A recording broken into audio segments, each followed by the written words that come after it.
ಹರೇ ನಮಃ. Welcome to Padma's trials. ಇವತ್ತು ಮರದ ಬಾಯಿಣದ ಬಗ್ಗೆ ಬಂದು ಒಂದು ವಿಡಿಯೋ ಕೊಡೋಣ ಅಂದ್ಕೊಂಡಿದ್ದೀನಿ. ನಾನು ಮುಂಚೆನೇ ಒಂದು ವಿಡಿಯೋ ಕೊಟ್ಟಿದ್ದೀನಿ, ಇದ್ರೂ ಇನ್ನೊಂದು ವಿಡಿಯೋನೂ ಕೊಡೋಕ್ಕೆ ಅಪೇಕ್ಷೆ ಇದೆ ಅಂತ ನಾನು ಕೊಡ್ತಾ ಇದ್ದೀನಿ. ನನಗೆ ಏನು ಗೊತ್ತಿದೆಯೋ ಇದರಿಂದ ತಪ್ಪಿದ್ರೆ ನೀವು ಹೇಳಿದರೆ ಒಪ್ಕೋತೀನಿ ನಾನು. ಸೊ ನನಗೇನು ಎಷ್ಟು ಗೊತ್ತೋ ಅಷ್ಟು ಬಂದು ಹೇಳೋಣ ಅಂತ ಅಂದ್ಕೊಂಡಿದ್ದೀನಿ. ಇವಾಗ ಮರದ ಬಾಯಿಣ ಅಂದರೆ ಬಿದಿರು ಇದೆ ಅಲ್ಲ, ಅದರಿಂದ ಮಾಡಿದ್ದ ಮರದಲ್ಲೇ ಲಕ್ಷ್ಮೀ ಸಾನ್ನಿಧ್ಯ ಇದೆ ಅನ್ನೋದು ನಿಮಗೆಲ್ಲರಿಗೂ ಗೊತ್ತಿದೆ. ಈ ಕಾಲಕ್ಕೆ ಏನು ಮಾಡ್ತಾರೆ, ತುಂಬ ಮೊರ ಇಟ್ಕೊಂಡು ಏನು ಮಾಡೋದು ಅಂತ ಪ್ಲಾಸ್ಟಿಕ್ ಸಾಮಾನುಗಳೆಲ್ಲ ಕೊಡ್ತಾರೆ. ಒಂದರಲ್ಲಿ ನೋಡಿದರೆ ಏನು ಆಗಲ್ಲ, ಅದು ಕರೆಕ್ಟು, ನಿಜ, ಇಲ್ಲ ಅಂತ ಹೇಳಿಲ್ಲ.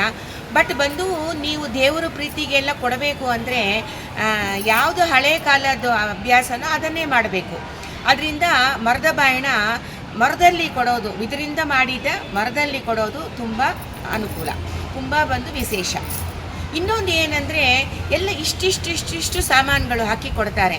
ಇದು ಬಂದು ತುಂಬ ತಪ್ಪು. ಒಂದು ಮರದ ಬಾಯಿಣ ಕೊಡಬೇಕು ಅಂದರೆ ಒಂದು ಬ್ರಾಹ್ಮಣರು, ಒಂದು ಮುತ್ತೈದಿ, ಮಕ್ಕಳು ಸಹಿತವಾಗಿ ಒಂದು ದಿವಸನಾರು ಅವರು ಊಟ ಮಾಡಬೇಕು. ಅಂಥದ್ದಾನು ಬಂದು ಮರದ ಬಾಯಿಣದಲ್ಲಿ ಕೊಡಬೇಕು. ಇಷ್ಟಿಷ್ಟು ಸಾಮಾನುಗಳು ಕೊಡೋದ್ರಲ್ಲಿ ಏನು ಬಂದು ಲಾಭ ಇಲ್ಲ. ಆಮೇಲೆ ಮರದ ಬಾಯಿಣ ಕೊಡೋ ಟೈಮಲ್ಲಿ ಮುತ್ತೈದಿ ಜೊತೆ ಒಂದು ಬ್ರಾಹ್ಮಣರನ್ನು ಕರೆಸಿ ಅವ್ರಿಗೂ ಜನಿವಾರ ಮತ್ತು ಅವರಿಗೆ ವಸ್ತ್ರ ಎಲ್ಲ ಕೊಟ್ಟು, ಫಲ ಇಟ್ಟು, ತುಂಬ ಹಣ್ಣುಗಳೆಲ್ಲ ಇಟ್ಟು ಫಲದಾನ ಕೊಡೋದು, ತುಳಸಿ ಗಿಡ ಕೊಡೋದು, ಇದೆಲ್ಲ ತುಂಬ ಬಂದು ವಿಶೇಷ. ಇನ್ನೊಂದು ಏನಂದರೆ ಮರದ ಬಾಯಿಣದಲ್ಲಿ ನಾವು ದೇವರ ಪೂಜೆ ಮಾಡಿಬಿಟ್ಟೆ ನಾವು ಎಲ್ಲ ಮಾಡಬೇಕು ಅಂತ ಹೇಳಿದ್ದಾರೆ. ದೇವರ ಪೂಜೆಗೆ ಏನು ಬೇಕೋ ತುಪ್ಪ, ಅರಿಶಿನ, ಕುಂಕುಮ, ಆಮೇಲೆ ಬಂದು ನೈವೇದ್ಯಕ್ಕೆ ಪದಾರ್ಥಗಳು, ಹೂಬತ್ತಿ, ಮಂಗಳಾರತಿ ಬತ್ತಿ ಅದೆಲ್ಲ ಕೊಟ್ಟು ಮರದ ಬಾಯಿಣದಲ್ಲಿ ಇಡಬೇಕು. ಆಮೇಲೆ ರಂಗೋಲಿ ಹಾಕ್ಲಿಕ್ಕೆ ರಂಗೋಲಿ, ಕೆಮ್ಮಣ್ಣು ಎಲ್ಲ ಇಡಬೇಕು. ಇನ್ನೊಂದು ಏನಂದರೆ ಮರದ ಬಾಯಿಣದಲ್ಲಿ 9 ಗಜ ಸೀರೆ ಇಡೋದು ತುಂಬಾ ವಿಶೇಷ. ಬರೀ ಬಂದು ಅಳತೆ ಸರಿ ಇಲ್ಲದೆ ಬ್ಲೌಸ್ ಇಡೋದು, ಏನೋ 6 ಗಜ ಇಡೋದು, ಇದೆಲ್ಲ ಬಂದು ಸರಿ ಇಲ್ಲ. ಒಳ್ಳೆಯದಾಗಿ ಒಂದು 9 ಗಜ ಸೀರೆ ಇಟ್ಟು ಕೊಡಬೇಕು. ಆಮೇಲೆ ಸ್ವರ್ಣದಾನಕ್ಕೆ ಒಂದು ಚಿಕ್ಕ ಬೊಟ್ಟು ಇಲ್ಲ ಅಂದರೆ ಏನಾದ್ರು ಒಂದು ಮಿಲಿಗ್ರಾಮಲ್ಲಿ ಚಿನ್ನ ತೆಗೆದು ಅದು ಕೊಡೋದು ಬಂದು ತುಂಬ ವಿಶೇಷ. ಸೊ ಇಂಥದ್ದು ಬೊಟ್ಟು ಇಲ್ಲಾಂದರೆ ಚಿನ್ನ ಅದೆಲ್ಲ ಕೊಟ್ಟು, ಆಮೇಲೆ ಕಾಲಿಗೆ ಕಾಲು ಉಂಗುರ ಇದೆಲ್ಲ ಕೊಡೋದು ತುಂಬಾ ವಿಶೇಷ ಮರದ ಬಾಯಿಣದಲ್ಲಿ.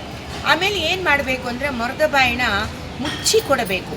ಮುಚ್ಚಿ ಕೊಟ್ಟು ನಮ್ಮ ಸೀರೆ ಸರಿಗಿದೆ ಅಲ್ಲ ಅದರ ಬದು ಹಿಂಗೆ ಎರಡು ಕಡೆನೂ ಹಿಡ್ಕೊಂಡು, ಆಮೇಲೆ ಮುತ್ತೈದಿ ಬಾಯಿಣ ತಗೋ, ಸಾವಿತ್ರಿ ಬಾಯಿಣ ಕೊಡು ಅಂತ ಈ ಸಲ ಹೇಳಿ ಹಿಂಗೆ ಮಾಡಿ ನಾವು ಬಂದು ಬಾಯಿಣ ಕೊಡಬೇಕು, ಮರದ ಬಾಯಿಣ ಕೊಡಬೇಕು. ಇದೆಲ್ಲ ಬಂದು ತುಂಬಾ ಮುಖ್ಯ ಮರದ ಬಾಯಿಣದಲ್ಲಿ. ಆಮೇಲೆ ಇದೆಲ್ಲ ಕೊಟ್ಟು ಮರದ ಬಾಯಿಣನ್ನು ಬಂದು ಮುಚ್ಚಿ ಇರೋದನ್ನು ತೆಗೆದು, ಇಷ್ಟೆಲ್ಲ ನಾವು ಸಾಮಾನುಗಳು ಕೊಟ್ಟಿದ್ದೀವಿ, ನೀವು ಸ್ವೀಕಾರ ಮಾಡಿ ಅಂತ ಅವರ ಹತ್ರ ಒಂದು ತೋರಿಸಬೇಕು. ಇದೆಲ್ಲ ಒಂದು ಮರದ ಬಾಯಿಣ ಮಾಡೋ ಕ್ರಮ.